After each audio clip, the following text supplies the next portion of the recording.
এই মুহূর্তে আপনার বাজেট যদি 11 হইতে 12,000 টাকা হয়ে থাকে এবং এই বাজেটের মধ্যে আপনি যদি একটা অফিসিয়াল ফোন নিতে চান তাহলে Helio 45 ফোনটা হতে পারে আপনার জন্য একটা বেস্ট চয়েস। আমার জানা মতো যতগুলো এই বাজেটের ভিতর অফিসিয়াল ফোন আছে এগুলোর মধ্যে সবচেয়ে ভালো ফোন হতে যাচ্ছে এটা। এই ফোনটা কিন্তু বেশ কিছু ভালো দিক রয়েছে, যেমন এটাতে 50 মেগাপিক্সেলের প্রাইমারি ক্যামেরা রয়েছে, 5000 এমএএচের একটা বড় ব্যাটারিও তারা এখানে দিয়েছে, সাথে এটাতে কিন্তু 6.67 ইঞ্চের একটা আইপিএস ডিসপ্লেও তারা ব্যবহার করছে। তো এই ফোনটাতে আরও কী ব্যবহার করছে, এটা পারফরমেন্স কেমন হতে পারে, মূলত এই ফোনটা কারা নেবেন না এই সব কিছু শেয়ার করব আজকের ভিডিওতে। তো আপনি যদি আমার চ্যানেলে নতুন হয়ে থাকেন অবশ্যই বলবো চ্যানেলটা সাবস্ক্রাইব করে আমার পাশেই থাকুন। চলুন ভিডিও শুরু করা যাক। প্রথমত ফোনটার ডিজাইনটা দেখুন, দেখতে শুনতে বেশ প্রিমিয়াম, একদম ইউনিক একটা ডিজাইন করা হয়েছে। বিশেষ করে এটার ব্যাক সাইডটা যদি দেখেন, ক্যামেরা মডিউলটা কিন্তু একদমই ইউনিক একটা ক্যামেরা মডিউল তারা এখানে ব্যবহার করছে। তবে এই ফোনটা কিন্তু একটা প্লাস্টিক বিল্ডের ফোন এবং এই ফোনটার থিকনেসে ব্যবহার করা হয়েছে 8.6 mm, এটার ওয়েট ব্যবহার করেছে 196 গ্রামের মতো। এই ফোনটার ডিসপ্লেতে ব্যবহার করেছে 6.67 ইঞ্চির একটা আইপিএস এলসিডি 120 হার্জ রিফ্রেশ রেটের ডিসপ্লে এবং এই ডিসপ্লেটার রেজুলেশন হলো 1080x1600 পিক্সেল। আর এই ডিসপ্লেটা ব্রাইটনেস হিসেবে ব্যবহার করা হয়েছে 480 নিটস ব্রাইটনেস, অর্থাৎ এটা আপনি ইনডোরে খুব ভালোভাবেই ব্যবহার করতে পারবেন। তবে আপনি যদি ডিরেক্ট সানলাইটে যান সেক্ষেত্রে আপনাকে কিছুটা প্রবলেম ফেস করতে হবে।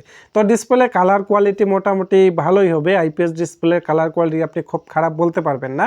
তো আমার মনে হয় এটা বেশ ভালো একটা ডিসপ্লে হতে যাচ্ছে এই বাজেট রেঞ্জে। এখন আসি পারফরমেন্স সেকশন নিয়ে। ফোনটাতে রয়েছে সফটওয়্যারে Android 15 আর এখানে প্রসেসর হিসাবে ব্যবহার করা হয়েছে MediaTek Helio 81 এবং এইটা কিন্তু একটা 12 ন্যানোমিটার প্রসেসর। তো 12 ন্যানোমিটার প্রসেসর হওয়াটা স্বাভাবিক, যেহেতু ফোনটার দাম মাত্র 11 হইতে 12,000 টাকা। তো এই বাজেটের ভিতর এর চাইতে ভালো প্রসেসর আশা করাটাও বোকামি হবে। তো এই প্রসেসরটা দিয়ে আপনি কোনো রকমেরই একদম হেভি গেমিং করতে পারবেন না, হালকা পাতলা গেমিং করতে পারবেন, সেটাও খুব লিমিটেড, একদম হাই গ্রাফিক্সে খেলতে পারবেন না। তবে এই ফোনটাতে গেমিং করতে গেলে কিন্তু অবশ্যই আপনাকে লেগের দেখা পাইতো। এই ফোনটা কিন্তু পাওয়া যায় দুইটা ভেরিয়েন্টে, 8GB র্যাম এবং 6GB র্যাম, সাথে 128GB স্টোরেজ। এখন আসি ক্যামেরা সেকশন নিয়ে। দেখুন এই ফোনটার সবচেয়ে ফোকাসের দিক যদি আপনি বলেন তাহলে অবশ্যই আমি বলবো ক্যামেরা সেকশন, কারণ এখানে তারা 50 মেগাপিক্সেল একটা প্রাইমারি ক্যামেরা ব্যবহার করছে মাত্র 12,000 টাকা একটা ফোনের ভিতর।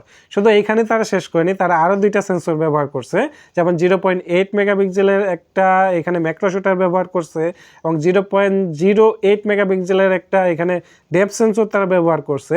অর্থাৎ রেয়ারে কিন্তু আপনারা 3টা ক্যামেরা পাচ্ছেন। তো আমার মনে হয় যে এই সেন্সর দুইটা না ব্যবহার করে এখানে যদি 4 মেগাপিক্সেলের একটা আলট্রাওয়াইড ক্যামেরা দিত তাহলে ক্যামেরা সেকশনটা আরও পরিপূর্ণ মনে হতো। আর এটা দিয়ে আপনার ভিডিও করতে পারবেন সর্বোচ্চ 1080p 30fps পর্যন্ত। তো ক্যামেরা কোয়ালিটি আশা করা যায় ভালো হবে, যেহেতু এটা 50 মেগাপিক্সেলের একটা ক্যামেরা ব্যবহার করছে এখানে। আর এটাতে সেলফি ক্যামেরা ব্যবহার করছে একটা 32 মেগাপিক্সেলের সেলফি ক্যামেরা। দেখুন একটা 22 হইতে 25,000 টাকা ফোনের ভিতরে কিন্তু 16 মেগাপিক্সেল 15 মেগাপিক্সেল এরকম কিন্তু সেলফি ক্যামেরা ব্যবহার করে, তারা এখানে কিন্তু 32 মেগাপিক্সেল সেলফি ক্যামেরা ব্যবহার করছে।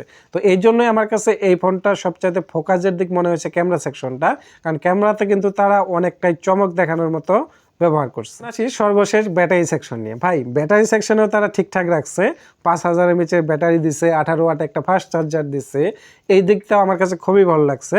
আর এখানে তো যদিও এখানে চার্জিংটা আরেকটু বেটার ব্যবহার করলে ভালো হতো, যেমন 18 ওয়াট না দিয়ে 30 ওয়াট বা 33 ওয়াটে একটা চার্জার ব্যবহার করলে আরও বেস্ট মনে হতো আমার কাছে। আর এই ফোনটা কিন্তু একটা অফিসিয়াল ফোন, এই ফোনটার অফিসিয়াল প্রাইস ধরা হয়েছে 11,999 টাকা, অর্থাৎ 12,000 টাকা।